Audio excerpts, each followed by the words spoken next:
자기가 현업인이라는 게, 자기가 기획자라는 게 벼슬이 아니에요. 리더는 더더욱 아니고요.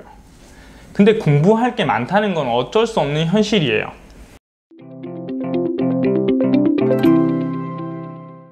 안녕하세요, 게임 캔버스 951입니다. 이번 영상에서는 게임 기획자의 소양에 대해서 말해볼까 합니다.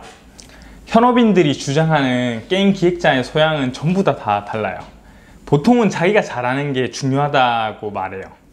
이 영상 또한 제 개인의 의견으로 받아주시면 좋을 것 같습니다. 첫 번째, 게임 플레이. 처음 영상에서도 제가 언급했던 게임 플레이입니다. 제가 가장 중요하게 생각하는 소양 중에 하나고요. 바쁘다고 안 하면 안 할수록 은퇴 시기를 앞당기는 행동이라고 생각해요. 자기가 만들고 있는 게임의 장르는 물론이고 매출 순위에 있는 게임을 꼭 많이 해봐야 돼요. 운동선수의 체력, 요리사의 재료라고 말했었죠. 아무리 강조해도 부족하지 않습니다. 게임 플레이를 많이 해야 되는 이유는 너무 많아요. 비슷한 장르라면 업데이트나 패치의 추세를 봐서 남들이 했던 삽질을 피해갈 수도 있고요. 장르가 다르더라도 아이디어를 많이 얻을 수 있어요. 베끼는 거랑은 다르고요. 수많은 회사들이 했던 고민과 이슈를 간접적으로 공부를 해볼 수 있어요. 게임 플레이는 기획자들에게 있어 가장 효율적인 자기개발 수단이죠. 두 번째, 논리입니다. 설득이 주된 업무다 보니까 논리도 아주 중요합니다. 비슷한 말로 말빨이라고 하기도 하죠. 회의랑 논쟁 자체가 업무이다 보니까 경력이 쌓이면 쌓일수록 논리가 안 생길 수는 없어요.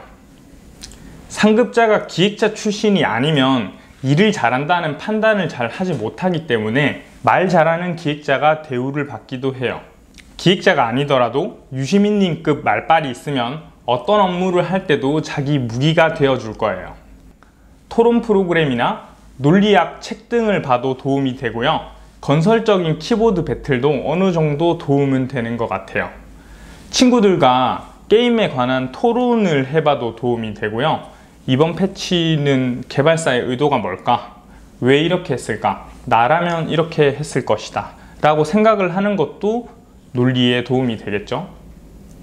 대기업 공채에서는 토론 면접을 하는 경우도 있습니다. 사회적인 이슈에 대해서 본인의 생각이나 특히 게임에 관한 사회적인 제재, 사건 등을 물어볼 수 있겠죠. 세 번째, 인문학과 상식. 중요한데요. 우선순위는 앞에 얘기한 것보다 덜 중요한 것 같아요. 어차피 게임 업계에 들어오면 평생 공부를 해야 되고요. 시나리오 라이터들에게는 문학이 특히나 중요하겠죠. 문명 같은 게임을 만들 때는 세계사에 능통해야 되고 커피 제작 같은 시뮬레이션 게임에서는 바리스타에 대한 이해가 필요하겠죠. 스포츠 게임이면 관련 룰을 정확하게 알고 있어야 되고요. 레이싱 게임도 운전면허 자격증이 있으면 도움이 되지 않을까요? 네 번째, 문화 콘텐츠 경험. 매우 중요해요.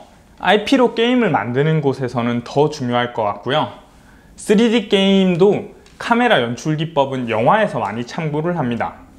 만화나 애니메이션에서 영감을 얻기도 하고 게임의 화풍도 다른 문화에서 많이 참고를 해요. 네이밍이나 이야기를 설계할 때도 다른 문화에서 많이 참고합니다. 스킬을 기획할 때도 다른 문화에서 사용했던 애니메이션이 레퍼런스가 되는 경우가 있는데요. 거대한 대검을 중량감 있게 뒤로 젖힌 다음에 전방을 향해서 가로로 벤다 라고 묘사할 수도 있어요. 하지만 베르세르크의 가츠가 휘두르는 모션이라고 하면 소통의 시간이 줄어들겠죠. 다섯 번째, 심리학입니다. 저는 크게 중요하지 않는다고 생각하는데요. 간혹 기획자들이 중요하다고 생각하시는 분들도 있어요. 뭐든 알면 좋겠지만 우선순위는 좀 떨어진다고 생각을 하고요. 학문까지는 아니더라도 상식 수준의 심리 분석만 가능해도 업무할 때는 크게 영향이 없는 듯해요. 여섯 번째, 엑셀. 갓 엑셀이라고 불리죠. 이 녀석이 없으면 업무를 어떻게 했냐 싶어요. 잘하면 잘할수록 업무 시간이 단축되고요. 테이블을 입력할 때도 그렇고 밸런싱 작업을 할 때도 필수적입니다. 콘텐츠 리스트를 작성할 때도 유용하고요. 저희 학원에서는 조금만 배워도 커말 1급 수준은 금방 딸 수 있습니다. 일곱 번째, VBA VSTO, SQL. 엑셀과 마찬가지인데요. 잘하면 잘할수록 내 연봉과 입지를 탄탄하게 만들어주고요. 업무 효율은 물론이고 파서나 시뮬레이터 제작에도 유용하죠. 데이터 모델링도 배워두면 엄청 유용합니다. 체감상 할 줄 모르는 기획자들이 절반 이상이고요. 잘하고 싶다면 게임 캔버스로 문의 주세요. 오늘 광고 오지네요. 8번째, 산수와 수학. 이건 장르마다 좀 다른데요. 중3이면 무난한 수준의 프로젝트가 있고 고3 수준을 요구하는 프로젝트들도 있어요. 성장 그래프나 전투 공식이 4층 연산에서 해결되는 것도 있지만 고급 수학이 필요한 것도 있죠. 수학 자체를 잘하는 것보다 숫자를 가지고 노는 응용력이 더 중요하다고 생각해요. 통계도 마찬가지인데요. 개발팀보다는 라이브 팀일 경우에 통계 지식이 필요한 경우가 더 많아요. 재화의 흐름이나 사용자 동향, 시간당 획득 재화, 소비 패턴 등 로그를 심어서 파악하려고 하면 일정 수준의 통계 지식이 필요합니다.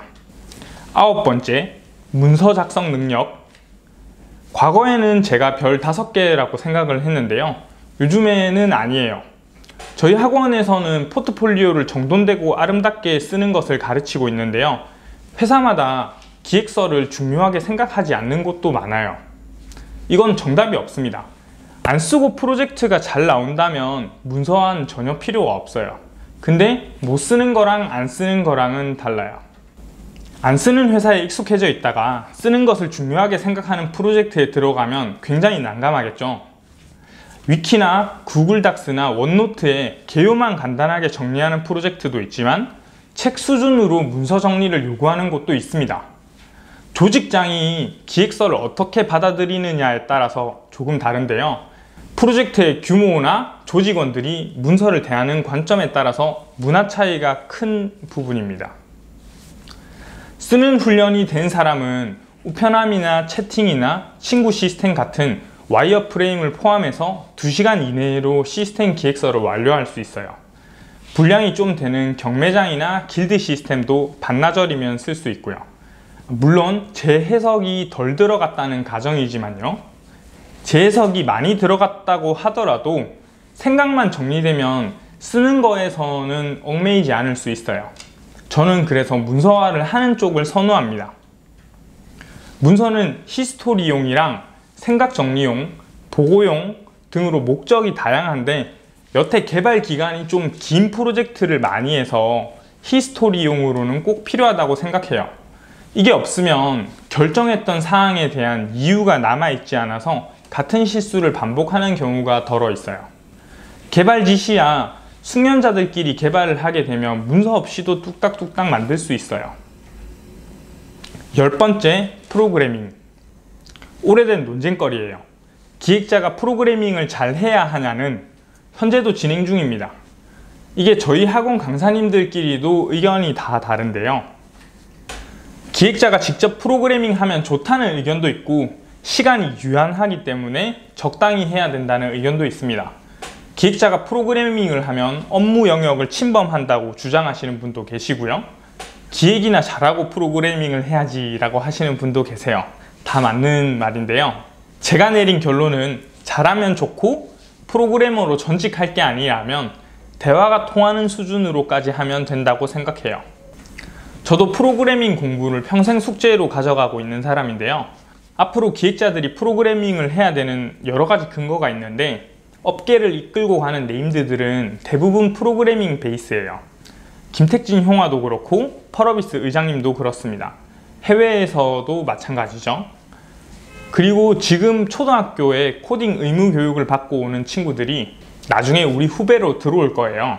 그 친구들에게 뒤처지지 않으려고 하면 지금 현업인들이 꾸준히 프로그래밍 공부를 해야 되지 않을까요? 마지막 11번째, 영어입니다. 저도 영어를 너무 못하는데요. 하지만 중요성은 누구보다 잘 알고 있습니다. 영어를 검색하는 것과 한글로 검색하는 것은 정보량 차이가 어마어마해요. 자기개발 외에도 로컬라이징이나 파일명, 변수명 등을 정할 때 매번 검색 엔진에 물어봐야 되는 귀차니즘을 덜 수 있어요. 중국어, 일본어도 같은 맥락으로 잘하면 잘할수록 좋겠죠? 영어권 게임 말고도 일본에서도 훌륭한 게임들이 많고 중국에서도 기획력이든 기술력이든 국내의 게임보다 훨씬 훌륭한 게임들이 쏟아지고 있습니다. 자, 기획자의 소양에 대해서 얘기를 해봤는데요. 해야 될 게 너무 많죠. 근데 경력자라고 앞에 얘기했던 걸 모두 다 잘하진 않아요. 제가 보기 싫었던 커뮤니티의 생태 중에서 지망생들에게 겁주기가 유독 심해요. 처음부터 자기들도 잘하지 않았는데 들어오는 꼬꼬마들한테 겁주고 배척하는 문화가 좀 유독 심한 것 같아요. 자기가 현업인이라는 게, 자기가 기획자라는 게 벼슬이 아니에요. 리더는 더더욱 아니고요. 근데 공부할 게 많다는 건 어쩔 수 없는 현실이에요. 게임 개발팀에서 인정받고 영향력 있게 일을 하려고 하면 앞서 얘기한 소양이 풍부하면 풍부할수록 기획에 힘이 실립니다. 자기가 하고 싶은 기획, 좋은 평가를 얻으려고 하면 앞서 말한 소양을 쌓는 게 아주 편하겠죠. 무능하고 힘이 없으면 평가도 낮게 받고 좋은 기회가 있을 때도 참여하기 힘들어요. 반대로 내가 능력이 있고 괜찮은 사람이면 좋은 사람들이 모이고 더 많은 기회가 생기고 팀이 폭발했을 경우에도 주변 사람들이 여기저기서 불러줍니다. 기획자들이여 공부합시다. 이상입니다.